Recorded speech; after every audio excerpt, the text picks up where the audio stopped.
At dahil meron na naman akong nakitang pagkain na dumaan doon sa newsfeed ko at doon ko din nakita sa pagpanood ko ng YouTube. Kaya naman ayun, nagutom na naman ang Inday at gusto na namang lutuin kasi nakita ko din ito sa pinapanood ko na Korean novela nung nakaraan. Ang arte! Actually mga mima, napakasimple lang talaga ng dish na to dahil itlog lang naman to na may harina at may halong sibuyas at pinagtimpla-timplahan ng kung ano-ano. Arte-arte lang talaga yung pangalan na Korean Pigeon or Korean Padjon o ano sa pamana basta sinibuyasan rani sa Bisaya, ganon.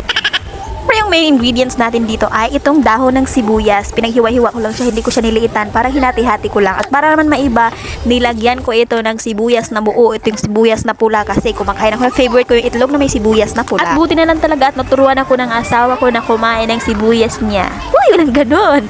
Para naman hindi gaano halata yung sibuyas na nilagay natin dito or itong sibuyas na pula ay hiniwa ko lang siya ng maliliit. Actually mga mima ko, gustong-gusto ko talaga na kagabi ko pa to kainin kasi nga kahapon nanood ako ng vlog ni Miss Cynthia at nakita ko na niluto niya pala ito nung nakaraan. Kaya naman ayan, for the go at saka simpleng-simple lang talaga siya lutuin. Napakasayon rakaadso. Alam nyo ba na hindi ko lang talaga alam yung sasabihin ko dito kasi hindi na ako sanay mag voice over at alam nyo naman na napakahirap talaga mag voice over ng Tagalog. Gustong-gusto ko lang mag-Bisaya pero yung mga nanonood sa akin ay karamihan ay Tagalog. Paano na yun? Na naman yun pwede mga mima yung magbibisaya ka ng voice over tapos yung mga nanonood sa'yo or mga karamihan ng mga fans mo is mga Tagalog. Paano nila masasabta ng imong mga istorya?